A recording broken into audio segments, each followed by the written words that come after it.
miaraka amintsika rehetra indray izay avy aty amin'ny Meteo Madagasikara manatitra ny arahaba topoka lasy topoka vavy any amin'ny 80 sy 900 sy 10 kilometatra atsinanan'ny Toamasina no misy any Berkita kisaka miankandrefana izy ary manantona tsikelikely ny nosy mascarène ny 17 sy 18 janoary noho izany dia isy fiantraikany amin'ny morontsiraka atsinanana ny alondrano faventy miaraka aminy arak'izany ary dia mila mitandrina ny mpampiasa ranomasina amin'ny faritriny eto Madagasikara kosa nefa dia alizay no manjaka ho an'ny rapitso raha mahakasika ny maripana moa zany dia nahitana fidinany kely ny maripana ambony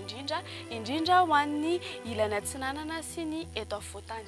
toy izao ary ny mety toetry ny andro ho an'ny rapitso ny maraina dia sisan'oram-baratra ny aty Sava, Diana sy ny morontsiraka avaratra andrefana anjombona kosa ny andro amin'ny ilany atsinanana ary mety arahin'orana zany aty atsinanana sy tolaniaro azo erika kosa ny ilany atsinanana fianaratsoa ary andrahoana na andrahoana fitsiny andro ho an'ny faritra sisa raha ho an'ny hariva kosa indray dia azo oram-baratra ny faritany atsiranana sy mahajanga raha tokanao endrika tandrivindraona zany aty Bonglava sy andrefana Nalamanga ho avy ny orana aty Mangory sy atsinanana ary azo erika kosa ny aty atsinanana aty sisan'izay moa zany dia andrahoana na andrahoana vitsy ny andro raha ny vinan'ny maripana indray ary 13 degré Celsius ny ambany indrindra hitantsika aty Vakinankaratra ary ny ambony indrindra kosa indray dia mananika hatrany amin'ny 10 degré Celsius hitantsika aty Toliara aty ny eto afovoantany moa zany dia manodidina ny 13 ka hatramin'ny 15 degré Celsius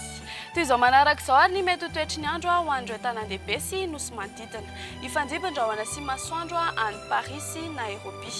azonana tandrifin-drahona araikotrika ny any Comore ho avy ny orana any La Réunion sy Maurice andrahoana ny andro any Bangkok ary balika be ny masoandro any Milan sy Johannesburg